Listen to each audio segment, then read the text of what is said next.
ซื้อขนมเลย 他好他的， ฮะ 我带么头他呢， เราไป 我带住我，กลับแล้วเนาะ เดี๋ยวออกจากบ้านนี่เบาลังจะเว้าให้ฟังว่าเกิดหยังขึ้นนะตั้งแต่เบาลังถ่ายคลิปมานี่บ่เคยเกิดเหตุการณ์แบบนี้จักเทื่อเลยเมื่อกี้เบาลังกำลังถ่ายคลิปแล้วก็จะไปซื้อขนมมากินเนาะมีแม่เฒ่าคนนึงล่ะจับไม้จับจับไม้มาเตรียมจิมาตี้จิมาฟาดเบาลังโอ้เอ็นตีเอ็นก็ยังไปจักน้ำไปซักเครื่องนึง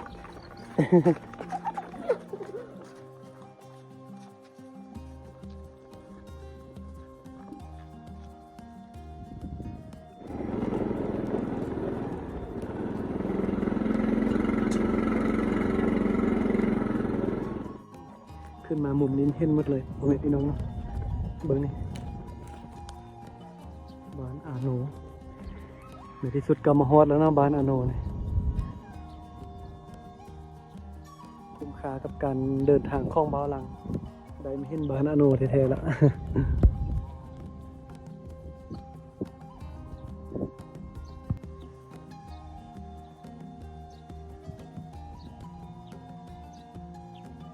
ลมพัดเย็นดีขนาดตอนนี้ป้าเงียบสงบดีนะ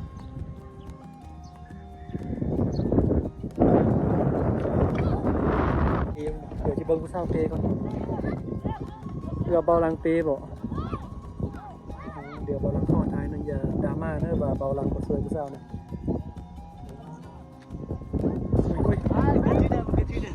ระวังมันโลใส่อย่าบ่ต้องดราม่าเนอะว่าเบาลังก็สวยเนาะเบาลังนิดนึงกันไก่บ่ย่างไปนี่โอ้จะมาลูอยู่นี่นะ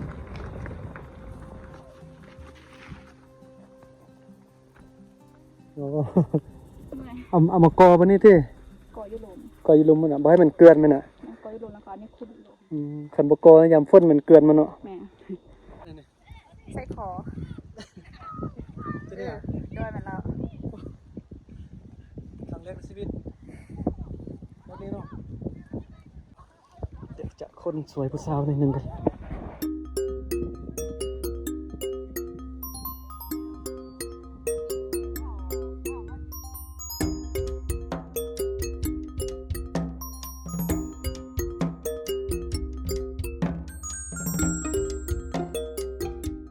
เมื่อกี้เบาลังก็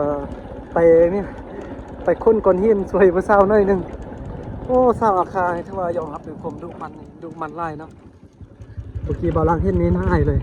เราแบกมังหินปักกะใหญ่ไปป้าสุดยอดเลยดุมันไล่สาวอาคาเนี่ย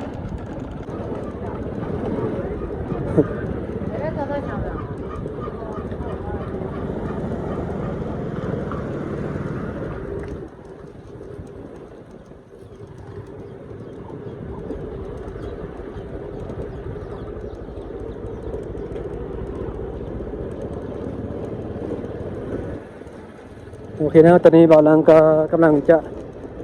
ขี่รถกลับเนาะกลับเข้าสู่ตัวเมืองลาวเนาะ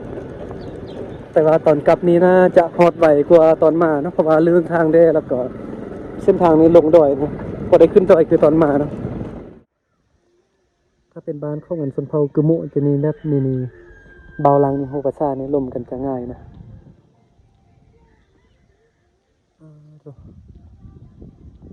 อยู่ตามหน่วยผู้แบบนี้เนาะเบาลังกับโบคิดเลยว่าอยู่ตามหน่วยผู้หน่วยผ้าแบบนี้นี่ยังจะมีหมู่บ้านคนอีกตื่มเนาะเบาลังกับเป็นคนมักการเดินทางแบบนี้แหละเดินทางขึ้นดอยเนี่ยกับโบคิดเนาะว่าอยู่จอมดอยยังจะมีหมู่บ้านคนอีกตื่มมันนะก็อยากจะลองไปเบิ่งว่ามันยังมีหมู่บ้านคนอีกตื่มหรือบ่จะนี่นะ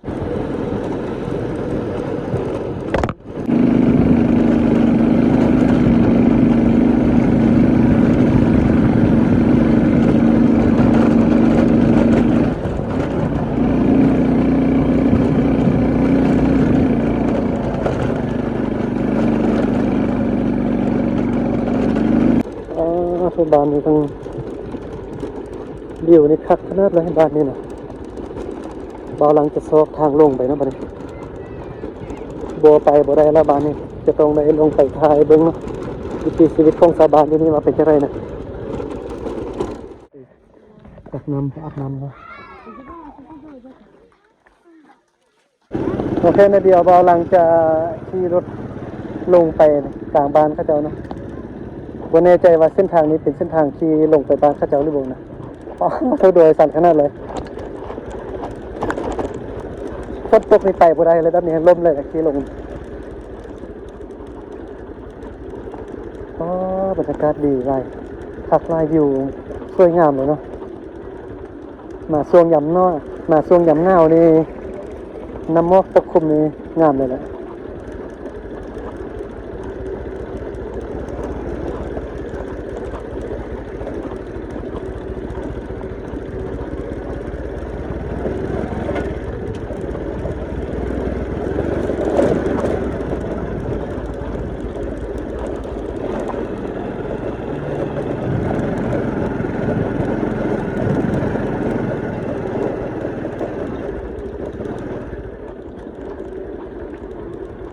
เบิ่ง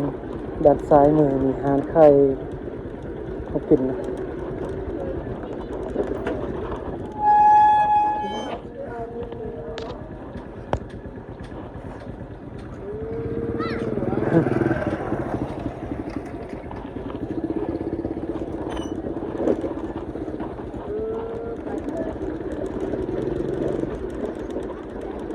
เหือกเขาเจ้าก็จะอยู่ตามแบบฟันผูด้านนี้เนาะบริเวณอยู่แบบทงเพียงนะถ้าว่ามีรถใหญ่นี่เขาเจ้าจะเอาลงหมางบ่ได้แล้วแบบนี้นะถ้ามีรถใหญ่ต้องได้จอดไปแคมทางรถนั่นแหละ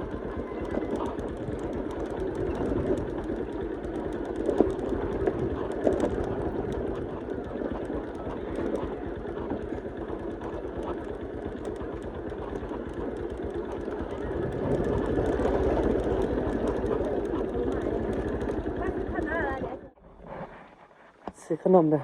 他好他的， ฮะ 我带么头他呢， เราไป 我带住我。 โอเคครับตอนนี้เบาลังก็กำลังจะกลับแล้วเนาะ เดี๋ยวออกจากบ้านนี่เบาลังจะเล่าให้ฟังว่าเกิดยังขึ้นนะ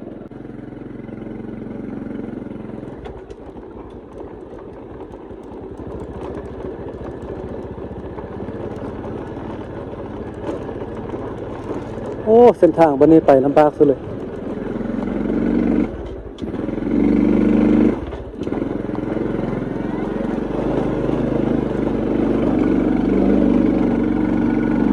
ไม่ใช่เล็กหนึ่งขึ้น เดี๋ยวออกจากบ้านกกไม้ใหญ่นี่เบาหลังจะบอกนะว่าเกิดยังขึ้นนะ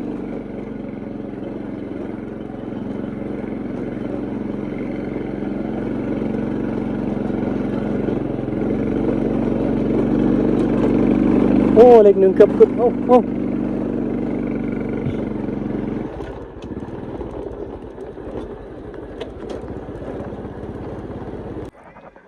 เดี๋ยวมื้อนี้เบาหลังจะมาเว้าประสบการณ์เนาะประสบการณ์ที่พบเจอมามื้อนี้ที่บ้านกกไม้ใหญ่เป็นบ้านของชนเผ่าอาคาอยู่เมืองลาเพิ่นมาใส่นะตั้งแต่เบาหลังถ่ายคลิปมานี่บ่เคยเกิดเหตุการณ์แบบนี้จักเทื่อเลยมื้อนี้มาถ่ายคลิปอยู่บ้านกกไม้ใหญ่ก็เกิดเหตุการณ์แบบนี้นะเบาหลังตกใจเลยเมื่อกี้เบาหลังกำลังถ่ายคลิปแล้วก็จะไปซื้อขนมมากินเนาะมีแม่เฒ่าคนนึงล่ะจับไม้จับไม้มาเตรียมจิมาตี้จิมาฟาดเบาหลังโอ้เบาหลังตกใจเป็นตาย่านเลยเบาหลังเบิ่งในคนหน้าแตกเลยตื่นเนาะเบาหลังก็บ่เข้าใจว่า บ่ฮู้ว่าตัวเองเฮ็ดหยังผิดน่ะกำลังจะไปซื้อขนมแล้วก็ถ่ายคลิปว่าตัวเองกำลังจะซื้อขนมมากินนะเพราะว่าตอนช่วยเบาหลังบ่ได้กินข้าวเทื่อนะเบาหลังกำลังจับมือถือแหละกำลังย่างไปซื้อขนมไม่เท่าแล้วจับไม้มาจิมาตีเบาหลัง เบาหลังตกใจตื่นเลยนะเราบ่เข้าใจนะเราน่าจะคิดว่ามันโจรบ่หรือว่าไม่ยังมาจับเด็กนอกเด็กน้อยจังนี้นะเขาบ่เข้าใจเนาะที่จริงเบาหลังก็มาถ่ายคลิปมาเผยแพร่วัฒนธรรมเนาะมาถ่ายวิถีชีวิตของชาวบ้านอยู่เขตดอยว่าเป็นจังไดเนาะตั้งแต่ถ่ายคลิปมานี่ก็ครั้งแรกเนาะที่ว่ามาเจอเหตุการณ์แบบนี้เบาหลังไปถ่ายคลิปอยู่บ้านสนเผากุมุนี่แต่ละบ้านนี่บ่เคยมีเหตุการณ์แบบนี้จักเทื่อแล้วก็นี่เป็นครั้งแรกที่เบาหลังมาถ่ายคลิปอยู่บ้านสนเผาอาคาแล้วก็เกิดเหตุการณ์แบบนี้ขึ้นแต่ก็บ่ได้ไม่ก็ว่าจะแม่นทุกคนนะก็มีคนนึงเนาะที่แบบบ่เข้าใจเขาเจ้าอาจจะตื่นเนาะคิดว่าเบาหลังนี่มันโจรบ่หรือว่าแม่นหยังเนาะมาลักเครื่องหรือว่ามาจับเอาเด็กน้อย เบาลังก็ยัก